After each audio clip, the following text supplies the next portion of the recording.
இன்னைக்கு திமுகவினுடைய மிக முக்கிய தலைவரான KN நேரு அவர்கள் மிகப்பெரிய ஊழலிலே ஈடுபட்டிருக்கிறார் என்பது குறித்தான ஆதாரங்கள் இருப்பதாகவும் வழக்கு பதிவு செய்ய வேண்டும் என்று சொல்லுகிறது.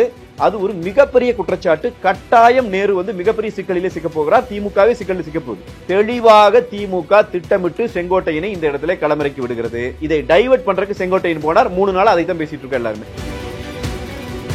லக்ஷ்மி செராமிக்ஸ் நம்ம ஷாப் அனைத்திலும் டாப். No compromise. உங்க சைடுலயும் எங்க சைடுலயும். It's a GT promise. Deepajothi Panchadeepam பூஜை எண்ணெய் blend of 5 puja oils from the house of Sunland. கட்சி முடிவெடுத்து விட்டது. கட்சிக்கு நீ ஆகாதவர், கட்சிக்கு நீ துரோகம் செய்திருக்கிறாய் என்று கட்சி முடிவெடுத்து விட்டது. இன்னைக்கு செங்கோட்டையன் அவர்கள் பேசும்போது புரட்சித் தலைவி அம்மாவுடைய மறைவுக்கு பிறகு இயக்கம் உடைந்து விடாமல் இருக்க வேண்டும் என்ற நோக்கத்தோடு தான் 2 முறை எனக்கு வாய்ப்புகள் கிடைக்கின்ற போது கூட அந்த வாய்ப்பை விட்டுக் கொடுத்திருக்கிறேன் என்பதும் நாடறியும். இவருக்காக யாரெல்லாம் முன்னாடி நின்னாங்களோ அவங்களை எல்லாம் இன்னைக்கு எதிர்வரிசையில நிறுத்தி இவங்க எல்லாருமே துரோகிகள் அப்படின்னு கை காட்டுறது சரியா? இதே செங்கோட்டையன் கையெழுத்து போட்டிருக்காருல, OPS நீக்கிறதுக்கு போட்டிருக்காருல்ல. அன்னைக்கு உங்க கூட சேர்ந்து இத்தனை பொதுக்குழு உறுப்பினர்கள் கையெழுத்து போட்டாங்கல்ல, இன்னைக்கு அவங்க எல்லாம் உங்க கூட நிக்கிறாங்களா? துரோகம் பண்ணவும் யாரு? இப்ப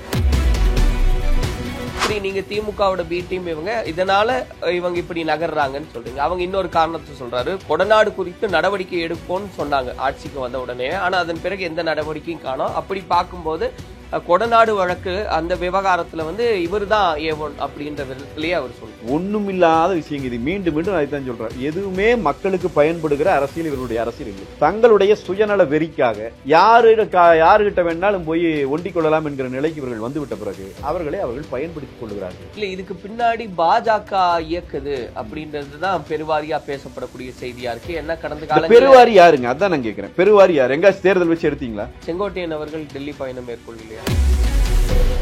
இந்த கட்சியில எந்த தனி மனிதன் பின்னாலும் போவதற்கு இங்க யாரும் தயாராக இல்லை. கட்சி என்பது கட்சியாகத்தான் இருக்கும். அப்படி இருக்கிற போது என்னென்னமோ முயற்சி, எவ்வளவு கீழ்த்தரமான அரசியலை செய்து கொண்டிருக்கிறார்கள். இது ஒரு அரசியலா? இது நீங்க பண்ணிட்டு இருக்கிற ஒரு அரசியலா? முதல்ல கட்சியை விட்டு வெளியே விரட்டி விடப்பட்டவர் இன்றைக்கு திரும்பி என்ன நீங்க எங்க எல்லாரும் எனக்காக கைகட்டி நின்றார்கள், என்னிடம் குனிந்தார்கள். அந்த நிலை இன்றைக்கு இல்லை என்கிற நிலையை உருவாக்கி இருக்கிறார் எங்கள் பொதுச் செயலாளர் இந்த கட்சிக்குள்ள. அதனால ஒரு குடும்பம் தனி சொத்தாக ஒரு கட்சியை வைத்துக் கொண்டு இந்த தமிழ்நாட்டு மக்களை சுரண்டுவதை எதிர்த்துத்தான் நாங்கள் அரசியல் செய்கிறோம். இன்னொரு குடும்பத்திடம் சரணாகதி அடைவதற்கு அரசியல் அல்ல.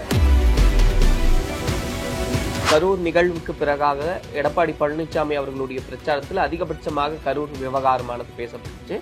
கிட்டத்தட்ட விஜய் அவர்களுக்கான ஒரு ஆதரவு நிலைப்பாட்டிலேயே பேசப்பட்டுச்சு. அப்போ ஒரு எதிர்பார்ப்போடு தான் அதெல்லாம் முன்வைக்கப்பட்டதாங்க. நாளைக்கு விஜய் வர்றாரு. விஜய் எங்களை எதிர்த்து அரசியல் செய்யறாரு, நாங்க அவரை எதிர்த்து அரசியல் செய்யறோம்னா அரசியல் ரீதியான விமர்சனங்களை வச்சு என்னை எதிர்க்கிறார் என்கிற காரணத்திற்காக ஒரு துரோகம் செய்து அவரை வீழ்த்தி விடக்கூடாது. அந்த அறத்துக்கு முரணான அரசியலை அதிமுக ஒரு நாளும் செய்யாது. அதுதான் எடப்பாடி இல்ல, இவ்வளவுதான் அதுல இருந்த பொருள் அப்படின்னா RP உதயகுமார் அவர்கள் பேசும்போது இந்த முறை திமுக வந்துட்டா கடவுளாலையும் தமிழ்நாட்டை காப்பாற்ற முடியாது, விஜய் அவர்களை குறிப்பா தாவேக்காவை காப்பாற்றவே முடியாது. அப்ப இதெல்லாம் ஒரு சிக்னல் தானே? என்ன சார் சிக்னல்? இது யதார்த்தம். சரியான முடிவெடுங்கன்னா வந்துருங்கன்னு தானே. நானு வந்துருனே கூப்பிட்டாலுமே பிள்ளை இல்லையே. விஜய் அவர்கள் கட்சி தொடங்கறதுக்கு முன்னாடியே நாங்க இதை சொல்லிட்டு இருக்கிறோம். திமுகவை தமிழ்நாட்டு அரசியலில் இருந்து அப்புறப்படுத்துவதற்கு உண்மையில் விரும்புகிற அத்தனை பேரும் ஓரணியில் திரள வேண்டும். அப்படி ஒரு கூட்டணி அமைந்தால் நிச்சயமா இது அதிமுக பாஜகவையும் பலகீனப்படுத்தும் அப்படின்றாங்க இல்லையா? விஜய் தலைமையில் ஒரு கூட்டணி உருவாகிறது என்று சொன்னால் உருவாகட்டும். அதிமுகவின் வெற்றியை அது எந்த இடத்திலும் பாதிக்காது. திமுகவை இந்த இடத்திலிருந்து அப்புறப்படுத்துகிற சக்தி பெற்றிருக்கிற ஒரே இயக்கம் அதிமுக தான். அண்ணா திராவிட முன்னேற்ற கழகத்தை தவிர்த்து இனியொரு கட்சி திமுகவை வீழ்த்தி விட முடியும் அப்படிங்கறதுக்கான ஸ்டாட்டிஸ்டிக்கலா ஒரு ட்ராக் ரெக்கார்டு ஒன்று இல்லை. தமிழ்நாட்டில் இன்றைக்கும் தனி பெரும் கட்சி அண்ணா திராவிட முன்னேற்ற கழகம் தான். அதிமுகவின் செய்தி தொடர்பாளர் பேராசிரியர் திரு கல்யாண சுந்தரம் அவர்கள் இணைஞ்சிருக்காரு. அவர்கிட்ட தான் பேசுறதா இருக்கும். பேசுவோம். வணக்கம். இப்போ நடக்கக்கூடிய விஷயங்கள் எல்லாமே நீங்களும் கவனிச்சுக்கிட்டு இருப்பீங்க. இன்று குறிப்பாக செங்கோட்டையன் அவர்கள் நீக்கத்திற்கு பிறகாக செய்தியாளர் சந்திப்பு, டிடிவி தினகரன் அவர்கள் இவங்களுடைய ஒருமித்த குரலாக கேட்ட கேள்வி அப்படின்றது, துரோகி அப்படின்ற ஒரு பட்டத்துக்கு ஒரு நோபல் பரிசு கொடுக்கணும்னா அது எடப்பாடி பழனிசாமி அவர்களுக்கு தான் கொடுக்கணும்னு ஒத்த குரல்ல இருவேறு பிரஸ் மீட் அப்படின்றதை பார்க்குறோம். அதை எப்படி பார்க்குறீங்க? முதல்ல அதான் அது காலகாலமாக அவங்களுக்கு பேசுறதுக்கு எதுவும் இல்லைங்கிற போது இதை தொடர்ச்சியாக பேசிகிட்டே இருக்கிறாங்க. துரோகம்னா யாருக்கு துரோகம் அப்படிங்கிறது தான் இருக்குது. மக்களுக்கு துரோகம் செய்கிறாங்கன்னா அவங்க அரசியலுக்கு தகுதி இல்லாதவர்கள். அந்த துரோகத்தை செய்கிறவர் டிடிவி தான், OPS தான், செங்கோட்டையன் போன்றவர்கள் தான். இந்த துரோகிகளுக்கு துரோகம் செய்து விட்டதாகத்தான் இப்போ டிடிவி கவலைப்படுறாரு. அவர் ஒரு கட்சியிலிருந்து, அண்ணா திராவிட முன்னேற்ற கழகத்திலிருந்து புரட்சித் தலைவி அம்மா அவர்கள் இருக்கிற போது வெளியேற்றப்பட்டு அனுமதிக்கவே படாமல், பிறகு மீண்டும் கட்சிக்குள் மட்டுமல்ல இந்த ஊருக்குள்ளேயே வர்றதுக்கு அனுமதி இல்லைங்கிற அளவுக்கு வச்சு வைக்கப்பட்டிருந்த நபர் அம்மா அவர்களின் மறைவுக்கு பிறகு அவர்கள் பெயரிலேயே ஒரு கட்சியை தொடங்கி, அது ஒரு நகை முரண் என்றுதான் நம்ம அதை பார்க்க வேண்டும். அப்படி ஒரு முரண்பாட்டோட ஒரு கட்சியை தொடங்கி அவர் அவர் சொல்லுகிறார் எனக்கு துரோகம் செய்து விட்டார்கள். ஒருவேளை உங்களுக்கு துரோகம் செய்ததாக டிடிவி நினைப்பார் என்று சொன்னால், அவருக்கு செய்த துரோகத்தின் மூலமாக 2 கோடி அண்ணா திராவிட முன்னேற்ற கழக தொண்டர்களுக்கும் நன்மை செய்திருக்கிறார், தமிழ்நாட்டு மக்களுக்கு நன்மை செய்திருக்கிறார் எங்கள் பொதுச் செயலாளர் என்றுதான் நான் புரிந்து கொள்வேன். எனவே யாருக்கு துரோகம், அதை யார் சொல்லுவது என்பது இருக்கிறது. டிடிவி தினகரன் சொல்வதற்கெல்லாம் நாம் கவலைப்பட வேண்டியது இல்லை. டிடிவி தினகரன் அவர்களை அம்மாவே கட்சியை விட்டு தூக்கிட்டாங்க அப்படின்னு சொன்னாலுமே கூட, ஆர்கே நகர்ல நடந்த இடைத்தேர்தலின் சமயத்துல தொப்பியை கையில வச்சு எனக்காக வாக்கு கேட்டவர் எடப்பாடி பழனிசாமி அப்படின்ற கூற்றம் முன்வைக்கிறார்.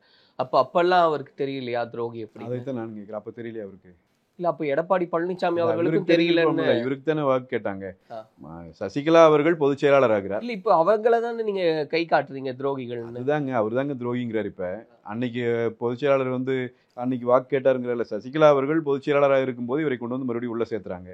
கட்சிக்குள்ளே வந்தவர். அதன் இப்ப நிறைய பேருக்கு அப்படி அம்மா அவர்களால் நீக்கப்பட்டவர்கள் கூட பரிந்து போய் சரி இனியாவது திருந்துவார்கள் என்று சொல்லி கட்சியில் இடம் கொடுப்பதும் உண்டு, கொடுத்துருக்கிறார்கள். செங்கோட்டையனுக்கே அப்படித்தான் கொடுக்கப்பட்டுச்சு. அது ஒரு பக்கம்.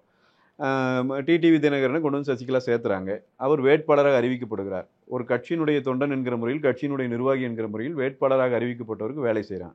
இது ஒரு பெரிய பிரச்சனையே இல்லை. இது செஞ்சிருக்கிறோம். இது யாராவது மறுத்தாங்களா? இப்ப இல்ல, அன்னைக்கே இல்ல. அதன் பிறகு என்ன நடக்குதுன்னா, இந்த டிடிவி தினகரன் கட்சி விரோத நடவடிக்கையில் ஈடுபடுகிறார் என்று சொல்லி கட்சி அவரை நீக்குகிறது. நீக்குன்னு வெளியே போனவர் என்ன சொல்லணும்? கட்சி என்னை நீக்கிடுச்சுன்னு சொல்லணும். அவர் என்னங்கிறார்? அம்மா வளர்த்த கட்சியிலே எனக்கு துரோகம், அம்மாவே உன்னை வெளியே உட்கார வைத்திருக்கிறாருங்கிற பேச்சு அதனால தான் வருகிறது. புரியுதுங்களா? அவர் கேட்கிற கேள்விக்கு பதிலே ஒழிய பிரச்சனை அதுவல்ல. இப்போ இங்கே கட்சியில் சேர்த்துனாங்க, வேட்பாளராக நிற்க வைக்கப்பட்டார். அங்கேயே கட்சிக்குள்ளே துரோகம் செய்ய தொடங்கினார். கட்சிக்காரர்களுக்கு மீண்டும் மீண்டும் இந்த கட்சியினுடைய நட்பெயருக்கு களங்கம் விளைவிக்கிற வேலையை செய்தார். எனவே கட்சியிலிருந்து நீக்கப்பட்டார். இதில் என்ன துரோகம் இருக்குது? கட்சியின் விதிப்படி நீக்கப்பட்டவருக்கும் துரோகம்ங்கிறது என்ன சம்பந்தம்? எனக்கு புரியலையாது. சரி, இப்போ எல்லாரையுமே ஒரே நேர்கோட்டில் வச்சு இவங்க எல்லாமே திமுகவோட பி டீம் அப்படின்ற ஒரு நிலைப்பாட்டில் எடப்பாடி பழனிசாமி அவர்கள் பேசுறாரு. இவருக்கான ஒரு வாய்ப்பை கொடுத்ததே சசிகலா அவர்கள் தான். அவங்களையும் அவர் சொல்றாரு. இன்னைக்கு செங்கோட்டையன் அவர்கள் பேசும்போது, புரட்சி தலைவி அவர்களுடைய மறைவுக்கு பிறகாக 2 முறை எனக்கு வந்த வாய்ப்பை நான் தான் அவருக்காக கொடுத்தேன் அப்படின்னு சொல்றாரு. அப்ப அவரையும் இவர் துரோகின்னு சொல்றாரு. இவருக்காக யாரெல்லாம் முன்னாடி நின்னாங்களோ அவங்களையெல்லாம் இன்னைக்கு எதிர்வரிசையில நிறுத்தி இவங்க எல்லாருமே துரோகிகள் அப்படின்னு கை காட்டுறது சரியா? இது ரொம்பங்க ஜனநாயகத்தினுடைய பாடம் தெரிந்தவர்களுக்கு கூட புரிகிற ஒரு விஷயம். ஜனநாயகம்ங்கிற தன்மையே அற்றவர்களாக இவர்கள் எல்லாம் மாறி போய் விட்டார்கள் என்பதுதான் புரியுது. இல்ல, அப்படி இபிஎஸ் மாறிட்டாரு, என்ன எம்ஜிஆர் வகுத்த விதியை அவர் கடைபிடிக்கலன்றாங்க. ஜனநாயகம் என்பது கட்சியினுடைய பெரும்பான்மையை இருக்கிறவர்கள் எடுக்கிற முடிவு. அதை ஒரு கட்சியினுடைய பொதுச் செயலாளர் அறிவிப்பார். புரியுதுங்களா? அதுக்கு தான் கட்சியின் தலைவர் என்பது இருக்கிறார். கட்சி ஒட்டுமொத்தமாக சேர்ந்து உங்களை நீக்கிவிட்டது. புரியுதா? இதற்கு பிறகு நான் அந்த காலத்திலே நான் அப்படி செய்தேன், நான் உனக்கு செய்தேன், நான் துரோகம். கட்சி முடிவெடுத்து விட்டது. கட்சிக்கு நீ ஆகாதவர், கட்சிக்கு நீ துரோகம் செய்திருக்கிறாய் என்று கட்சி முடிவெடுத்து விட்டது. இதன் பிறகு இந்த நியாயம் பேசுவதே, இதுக்கு ஜனநாயகத்தை பற்றியான குறைந்தபட்ச புரிதல் இருந்தாலே இது வராதே, இந்த பேச்சுகளே வராதே. இதே செங்கோட்டையன் கையெழுத்து போட்டிருக்காருல, ஓபிஎஸ் நீக்கிறதுக்கு போட்டிருக்காருல்ல. அன்னைக்கு உங்க கூட சேர்ந்து இத்தனை பொதுக்குழு உறுப்பினர்கள் கையெழுத்து போட்டாங்கல்ல, இத்தனை மாவட்ட செயலாளர்கள் கையெழுத்து போட்டாங்கல்ல, இத்தனை சட்டமன்ற நாடாளுமன்ற உறுப்பினர்கள் ஏத்துக்கிட்டாங்கல்ல. இன்னைக்கு அவங்க எல்லாம் உங்க கூட நிக்கிறாங்களா? துரோகம் பண்ணவன் யார்? இப்ப யார்? பெரும்பான்மை கட்சி ஒரு முடிவெடுத்த பிறகு, அதை கட்சியின் தலைமையை அறிவித்த பிறகு அதை துரோகம் என்று சொல்லுகிறவர்கள் தங்கள் சுயநல வெறியோடு சிந்திக்கிறார்கள் என்பது இயல்பாக புரிதல் இல்லையா? இல்ல, ஒரு லாஜிக் இருக்குல்லண்ணா. இப்ப இவர் என்ன சொல்றாருன்னா, இவங்க எல்லாம் சேர்ந்துதான் இன்னைக்கு ஒரு டீமா இருக்காங்க. இவங்க திமுகவோட பி டீம். இவங்கனாலதான் 2021 ஜெயிக்க முடியாம போச்சு அப்படின்றாரு. ஓகே, அந்த கூற்று அப்படி எடுத்துக்கிட்டாலும் அவங்க அதையே திரும்ப காரணம் சொல்றாங்க. கரெக்ட் தான் அவர் சொல்றது. அப்ப இவரால தான் தோக்குது, இவருடைய அந்த தலைமை பண்பு அப்படின்றது சரியில்லை, அவருடைய வழி நடத்துதல் சரியில்லை, அதனாலதான் தோல்வி விட்டதுன்னு. அப்ப இவங்க எல்லாம் சேர்ந்து தோல்வியை கொடுத்திருக்காங்க அப்படின்னா அவங்களையெல்லாம் கட்சி விட்டு விளக்குனதுக்கு பொறுப்பேற்றுக்கணும் இல்லையா எடப்பாடி பழனிசாமி அவர்கள்? இல்ல, அதனாலதான தோல்வி. இப்ப இவர் எப்படி சொல்ல முடியும்? என்ன எனக்கு புரியலீங்களா? என்ன தோல்வி? இவங்களை எல்லாம் விளக்கிட்டோம், இவங்க எல்லாம் எதிராக வேலை செஞ்சாங்க, தோத்துட்டோம். எங்க பொதுச் செயலாளர் ஒரு வியூகத்தை வகுக்கிறார், அதன்படி கட்சி வேலை செய்கிறது. தேர்தலில் வெல்கிறோம் தோற்கிறோம், இதெல்லாம் கட்சிக்குள்ள இருக்கிற நாங்க பேசிக்க வேண்டிய விஷயம். கட்சிக்கு வெளியில் நின்று இவருக்கு என்ன அதை பத்தி பிரச்சனை? உங்களை வெளியே நீக்கியாச்சு இல்ல, நீங்க அதை விமர்சனம் ரைட் வச்சுட்டு போங்க. அதுக்கு நான் ஏன் கவலைப்படணும்? எனக்கு தெரியும் எங்கள் பொதுச் செயலாளர் என்ன செய்தார்னு கட்சியில் இருக்கிற தொண்டனுக்கு தெரியும், கட்சியில் இருக்கிற நிர்வாகிகளுக்கு தெரியும், எந்த கட்சி எதை நோக்கி போகிறதுன்னு தெரியும். நீ வெளியில் நின்று இதனால் தான் தோத்த, அதனால தான் சரி ரைட்டு, நீங்கள் மாபெரும் தலைவர்கள் தானே, நீங்களே போய் ஒரு கட்சியை தொடங்கி ஜெயி வெல்ல வேண்டியதானே. இல்லை, இப்போ 21 தோற்றதுக்கு யார் காரணம்? 21 தோற்றதற்கு இவர்களுடைய துரோகம் காரணம் என்பதை எங்கள் பொதுச் செயலாளர் வெளிப்படையாக சொல்லியிருக்கிறார். அதுக்கு ஒவ்வொரு இடத்தையும் இப்போ கோபிச்செட்டிப்பாளையத்தில், அந்தியூரில் அங்கே இப்போ வேட்பாளர் நிறுத்தினதுலேருந்து அதில் இருந்த சில முரண்பாடுகள், அதில் இருந்த பிரச்சனைகள் எல்லாம் அன்றைக்கு இருந்தது. கட்சியினுடைய மட்டத்துக்குள்ளே நடக்கிற பிரச்சனைகளை வெளியிலே பேசுவது ஒரு பொதுச் செயலாளருக்கு, ஒரு தலைவர்களுக்கு அழகில்லை. எனவே யாரும் அதை பற்றி டிஸ் பண்ணல. ஆனால் அதை போய் செங்கோட்டையன் செய்கிறார், அதை அவரை போய் பத்திரிகையாளர்களை சந்திக்கிறார். அது ஒரு பொது வெளியில் ஒரு விஷயமா மாற்றப்படுது. அது கட்சி விதிக்கு முரணாக இருக்கிறது, அவரை நீக்கிவிட்டோம். இப்போ இதில் என்னதான் பிரச்சனை எனக்கு ஒன்றும் புரியலையே. அவருக்கு எங்க தலைமை சர்வாதிகார கூட நடந்துக்கிறாரு. சும்மாங்க, அதிமுக தலைமையே பிடிக்கல செங்கோட்டையனுக்கு, வெளியே அனுப்பிட்டு போய் வேலை செய்ய வேண்டியதானே. இது என்ன பிரச்சனை? அவருக்கு எதுக்கு இப்ப சங்கடப்படுறாரு? இல்லை, இன்னைக்கு இன்னொரு கருத்தை முன்வைக்கிறாரு.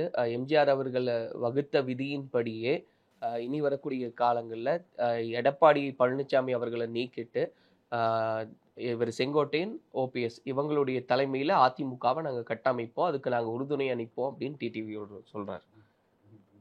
அது ஒரு சொல்றாரு. சொல்லுங்க, இதெல்லாம் எங்கெங்கே போய் மண்டை அடிச்சுக்கிறது.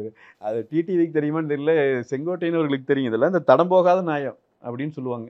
இல்ல, அப்போ எதுவுமே ஒரு கிளாரிட்டி இல்ல. நீங்க சிம்பிளா ஒரே பதில் ஒரு கிளாரிட்டியும் தேவையில்லை. அதிமுக என்கிற கட்சி சரியான தலைமையோடு அது வழி நடத்தப்பட்டு கொண்டிருக்கிறது. அந்த கட்சி நடந்து கொண்டிருக்கிறது. இதுல வெளியே போன உதிரிகள் என்ன வேண்டுமானாலும் பேசிக் கொண்டிருப்பார்கள். இவர்களுக்கு எல்லாம் எத்தனை காலத்துக்கு பதில் சொல்லி கொண்டிருப்பது? இதுக்கு எதுக்கு நாங்க பதில் சொல்லணும்? முதல்ல என்ன சர்வாதிகாரம்? நீ சர்வாதிகாரி நீ சொல்லிட்டு போ. கட்சிக்குள்ள இருக்கிற தொண்டர்கள், கட்சிக்குள்ள இருக்கிற நிர்வாகிகளுக்கு தெரியுது இல்ல என்ன நடக்குதுன்னு. அவர்கள் இந்த தலைமையை ஏற்றுக்கொண்டு கட்சியோடு சேர்ந்து பயணித்துக் கொண்டிருக்கிறார்கள். கட்சி தேர்தல் களத்திலே மக்கள் பணியாற்றி கொண்டிருக்கிறது, அரசியல் களத்தில் மக்கள் பணியாற்றி கொண்டிருக்கிறது. உங்களுக்கு என்னப்பா பிரச்சனை? உங்களை நீக்கியாச்சு கட்சி விட்டு, அவ்வளவுதான். இல்ல, நீக்கினதே செல்லாது, நாங்க நீதிமன்றத்துக்கு போய் வா, நீதிமன்றம் கூப்பிட்டு சொல்லிட்டு அப்புறம் பார்த்துப்போம்.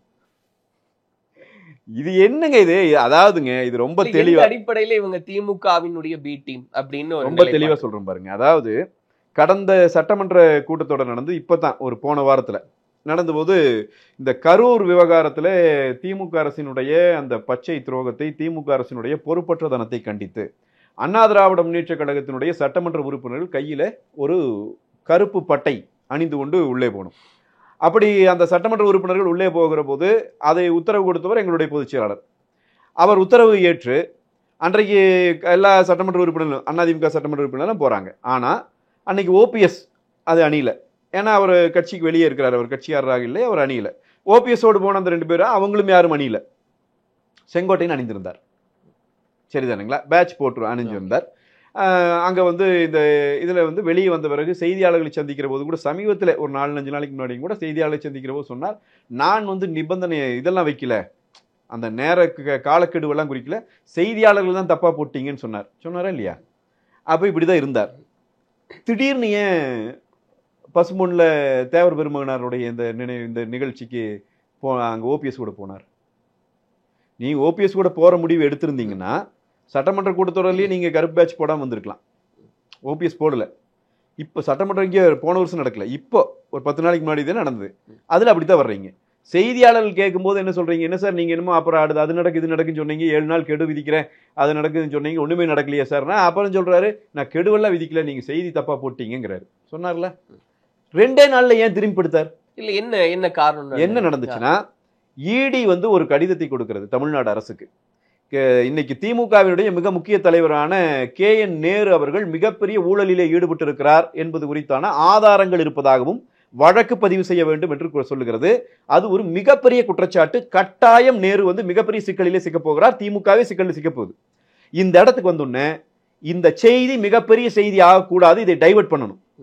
அன்றைக்கு செங்கோட்டையனுக்கு கொடுக்கப்பட்ட ஒரு வேலை தான் இந்த வேலை. இதை டைவர்ட் பண்றதுக்கு செங்கோட்டையன் போனார். 3 நாள் அதை தான் பேசிட்டு இருக்க எல்லாருமே. இன்றைக்கு இடி இதே KN நேரு அவர்கள் மீது உயர்நீதிமன்றத்தில் அவர் மேல FIR பதிவு செய்யணும்னு ஒரு மனு கொடுத்திருக்கிறாங்க காவல்துறை கேட்டு. இன்னைக்கு அந்த செய்தியும் கூட பெரிய செய்தி ஆகல. இதே பேச்சு செங்கோட்டையன் சொல்லிவிட்டார். செங்கோட்டையன், நான் சொல்லுகிறேன், தெளிவாக திமுக திட்டமிட்டு செங்கோட்டையனை இந்த இடத்துல களமிறக்கி விடுகிறது. இந்த பிரச்சனைகளில் இருந்து தமிழ்நாட்டு மக்களை திசை திருப்புவதற்கு இப்பொழுது செங்கோட்டையன் பயன்படுத்தப்படுகிறார். இவ்வளவுதான் வேலை. இதைத்தான் ஏற்கனவே டிடிவி ஓபிஎஸ் பண்ணிட்டு இருக்கிறாங்க. கூட சேர்ந்து இவரும் பண்ண போறார். தாராளமா பண்ணுங்க, நாங்க வழி அனுப்பியிருக்கோம். இல்ல நீங்க சொன்ன மாதிரி இந்த பக்கம் இருக்கக்கூடிய ஒரு செய்தியை மறைக்கிறதுக்கு இதை வந்து பூதாகரமாக்குறாங்கன்னு. இன்னைக்கு ஒரு நாள்ல அது முடிஞ்சிட போற செய்தி கிடையாது. இதுவும் நீங்க மீறி போனா இது எவ்வளவு நாள் பேசுவாங்கன்னு உங்களுக்கும் தெரியும். அதன் பிறகு அந்த செய்தியும் பேசதான் போறாங்க. அதற்காக வந்து அதன் பிறகு அந்த செய்தி பேச நிலம் வந்துருச்சு பாத்தீங்களா? 1000 கோடிக்கு மேல மக்கள் பணத்தை சொல்றேன். எங்க கணக்குப்படியே தான் நான் சொல்றேன். அதைத்தான் என்னோட கருத்தே அதைத்தான் சொல்றேன் நான். அதை மறுபடியும் 4 நாள் கழிச்சு பேசலாங்கிற இடத்துக்கு வந்து 4 நாள் கழிச்சு யாரும் பேச மாட்டாங்க. எடுத்து பாருங்க, பிரைம் சேனல் எந்த சேனல் விவாதம் போயிருக்குன்னு நேருவினுடைய ஊழல் குறித்து பாருங்க. ஒரு அழுத்தம் கொடுக்கப்பட்டது. அதன் காரணமாக பிரிண்ட் மீடியாவை நீங்க எடுத்து பாருங்க. தமிழ்நாட்டினுடைய அங்கீகரிக்கப்பட்ட மிகப்பெரிய பத்திரிகைகள், பிரிண்ட் மீடியா, நீங்க இன்னைக்கு இருக்கிற சேட்டலைட் சேனல்ஸ், அதில் நடத்துற விவாதங்கள், இதெல்லாம் எடுத்து பாருங்க.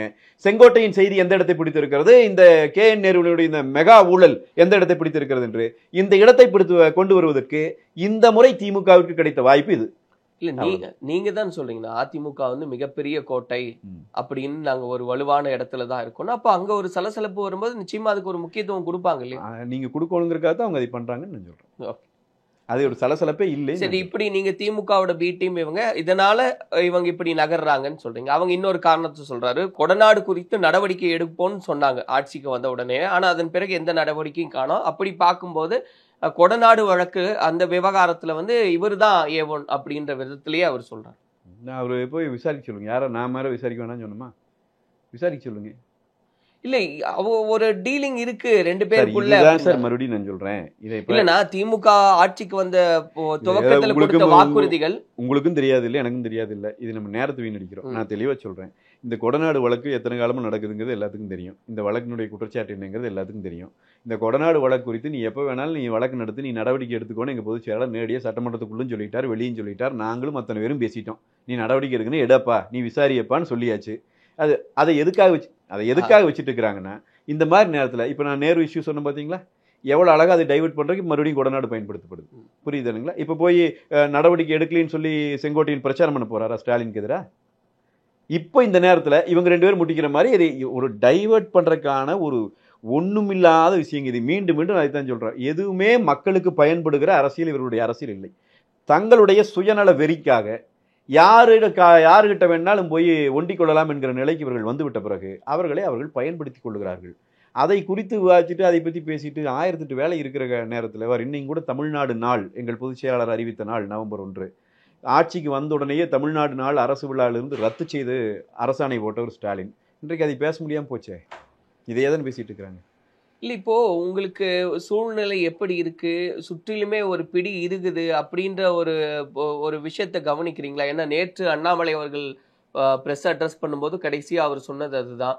அமித்ஷா அவர்களுக்கு கொடுத்த வார்த்தைக்காக நான் அமைதி காக்கிறேன், கட்டாயமா நான் காலம் வரும்போது பேசுறேன். ஏன்னா அதிமுக தலைவர்கள் என்ன திரும்ப திரும்ப பேசிக்கிட்டே இருக்காங்க. அப்படிங்கும்போது ஒரு பக்கம் அண்ணாமலை ஒரு சைட்ல இருந்து அட்டாக் பண்றாரு.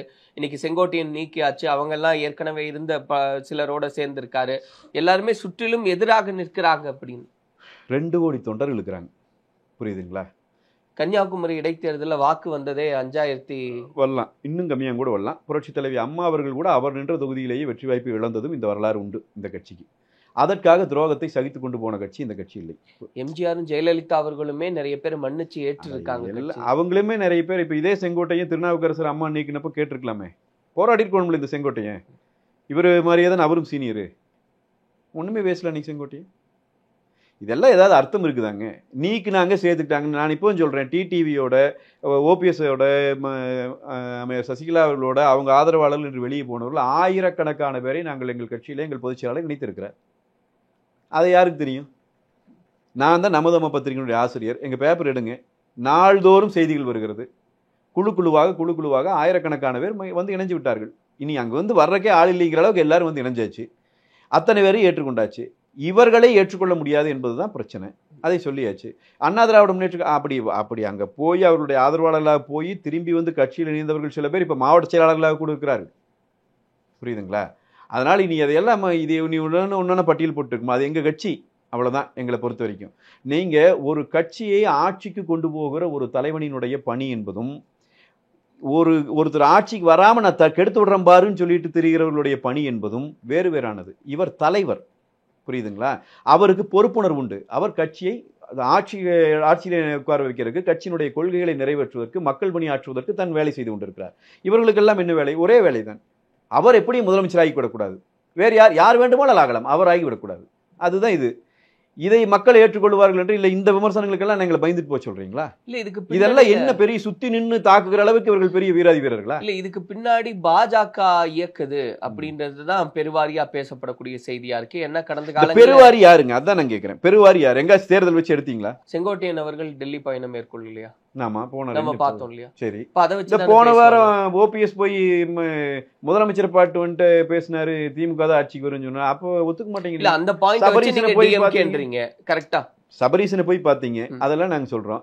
அதான் அந்த பாயிண்ட வச்சு நீங்க டிஎம்கே ஓட பேக் போனா இருக்காங்க அப்படின்னு சொன்னா, இவரு செங்கோட்டையன் போய் டெல்லியில நிர்மலா சீதாராமன் கூட்டணி கட்சிங்க, எங்க கூட்டணி கட்சியை சேர்ந்தவர்கள், கூட்டணி கட்சியினுடைய ஒரு தலைவரை போய் ஒரு தலைவர் சந்திக்கிறாரு. உங்களுக்கு என்ன பிரச்சனை இதுல? அவங்க என்ன சொன்னாங்கன்னு உங்களுக்கு தெரியுமா? எனக்கு தெரியுமா? யாருக்கு தெரியும்? இல்ல அதுல செங்கோட்டையனையா சொல்ல சொல்லுங்க. நீங்க இவ்வளவு சங்கடப்படுறவங்க, செங்கோட்டையன் அவர்களே சொல்ல சொல்லுங்க. இல்ல அந்த காய் நகர்த்துதெல்லாம் இருக்கு, அதன் காரணமாக தான் இப்படியான ஒரு விஷயம் சும்மாங்க உட்காந்துங்க. ஐயோ இதை வேங்க, காய் நகர்த்துகிறார்கள், வியூகம் வகுக்கிறார்கள், பிஜேபி உடைத்து விடும், ஒன்னும் நடக்காது. இது கூட்டணி கட்சி. தெளிவாக நாங்கள் எங்கள் கூட்டணி கட்சி வலிமையாக இருக்கிறது. கூட்டணி வச்சதே நிர்பந்தம் தான் சொல்லி அப்படின்னு சொல்லிட்டு இருப்பாரு அவரு. புரியுது இல்லைங்களா? கூட்டணி விட்டு வெளியே வந்துட்டு அதுவும் நிர்பந்தம்பாங்க, மறுபடியும் கூட்டணியில் இணைஞ்சா அதுவும் நிர்பந்தம்பாங்க. என்னத்த வேணா பேசுவாங்க. நான் தான் சொல்றேனே, எங்களை பொறுத்த வரைக்கும் நாங்கள் இந்த கட்சியை நடத்தி நாங்கள் மக்கள் பணியாற்ற வேண்டும், நாங்கள் ஆட்சி அதிகாரத்திற்கு இந்த கட்சியை கொண்டு வர வேண்டும், அதற்கு பணி செய்கிறோம். பாசிட்டிவா வேலை செய்யறவனுக்கு பல இடர்பாடுகள் இருக்கும். இது களைச்சுடுற கும்பல், புரியுதுங்களா? இதையெல்லாம் வச்சு நம்ம போய் நிர்மலா சீதாராமன் அவர்களை சந்தித்தார், அவரை போய் சந்திக்கிறேன் என்று சொன்னார். பத்திரிகையாளர்கள் கேட்ட எப்பவுமே காலம் பதில் சொல்லும். அப்புறம் நீங்க எதுக்கு பிரஸ் மீட் போட்டீங்க? இருக்க இல்லையா? இதையே பேசிட்டு ஒண்ணுமே இல்லைங்க. ரொம்ப சிம்பிளா நான் உங்களுக்கு சொல்றேன். இது கட்சியில இருந்து ஒரு சில கட்சி விரோத நடவடிக்கைகளில் ஈடுபட்டவர்கள் நீக்கப்பட்டார்கள். அதில் ஒரு பிழையும் இல்லை. கட்சியின் விதிப்படி எடுக்கப்பட்ட முடிவு. அதை எங்கள் பொதுச் செயலாளர் அறிவித்து விட்டார். கட்சியில் இருக்கிற எல்லாரும் அதை ஏற்றுக்கொண்டு விட்டார்கள். அதன் பிறகு அவர்கள் உள்ளே இருக்கிற ஒரு சிலரை இழுக்கலாமா என்று பார்த்து கொண்டிருக்கிறார்கள். அதற்கு சில பேர் பலியாகிறார்கள். அவர்கள் 2 கோடி தொண்டர்களுக்கு துரோகம் செய்கிற போது அவர்களை உள்ளே வைத்துக் கொண்டிருக்க ஒரு தலைமை விரும்பாது. எனவே அவர்களும் நீக்கப்படுகிறார்கள். இந்த தனி நபர்கள் நீக்கப்பட்டிருக்கிறார்கள். இதை தவிர்த்து இந்த கட்சிகள் ஒண்ணுமே நடக்கல. இதை நீங்க அழகிரி கட்சியை விட்டு நீக்கப்படுகிற போது சம பிளவா பிளந்துச்சு திமுக. எல்லா மாவட்டங்கள்லையும் 2 மாவட்ட செயலாளர்கள் போட வேண்டிய நிலைமைக்கு திமுக தள்ளப்பட்டுச்சு. அந்த அளவுக்கு நெருக்கடி இருந்தது. பிறகு எப்படியோ அன்னைக்கு கருணாநிதி இருந்த காரணத்தினால் அவர் அழகிரி அவர்களை பேசி ஏதோ பண்ணி அவரையும் கடுமையாக ஏமாற்றித்தான் ஸ்டாலின் மேலே வந்தார். அந்த மாதிரியான ஒரு செங்குத்து பிளவெல்லாம் அதிமுக ஒரு நாளும் ஏற்படல, நடக்கவும் நடக்காது இந்த கட்சியில. நான் சொல்றேன், இந்த கட்சியினுடைய இப்போ இந்த கட்சியை புரிந்து கொண்டவன் என்கிற முறையில் நான் சொல்லுகிறேன். இந்த கட்சியில எந்த தனி மனிதன் பின்னாலும் போவதற்கு இங்கு யாரும் தயாராக இல்லை. கட்சி என்பது கட்சியாகத்தான் இருக்கும். இவர்கள் என்னென்னமோ முயற்சி செய்கிறார்கள். வெளியே போயிட்டு ஜாதியை ஒரு காரணம் சொல்கிறார், எங்க ஜாதிக்காரனுக்கு ஆள் இல்லைங்கிறாங்க. நான் மீண்டும் மீண்டும் கேட்கிறோம், அதிமுகவில் பிரதிநிதித்துவம் இல்லாத ஒரு சமூகம் எந்த சமூகம்? தமிழ்நாட்டில் எந்த சமூகம் இருக்கு? எல்லா சமூகத்தினுடைய பிரதிநிதிகளும் அதிமுக கொடுக்குறாங்க. அதிமுக சமூகத்துக்கான கட்சி அல்ல, அது எதற்கான கட்சியும் அல்ல, தமிழ்நாட்டிலே வாழுகிற மக்களுக்கான கட்சி. புரியுதானுங்களா? அப்படி இருக்கிற போது என்னென்னமோ முயற்சி, எவ்வளவு கீழ்த்தரமான அரசியலை செய்து கொண்டிருக்கிறார்கள். இதை இன்றைக்கு பக்கத்தில் நின்றுட்டு இந்த திமுகவும் அதனுடைய ஆதரவு சக்திகளும் கேவலமா இல்லையா இதை போய் வளர்த்து விட்டு இருக்கிறது. இந்த டிடிவி தினகரன் கொடுத்து கொண்டிருக்கிற அந்த செய்தியாளர் சந்திப்புகள் எல்லாம் பார்த்தா இன்னொரு 10 வருடம் கழிச்சு பார்த்தால் வரலாறு காரி உமிழாதா?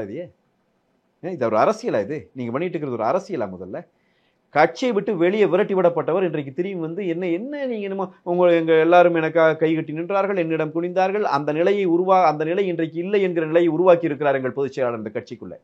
புரியுதா?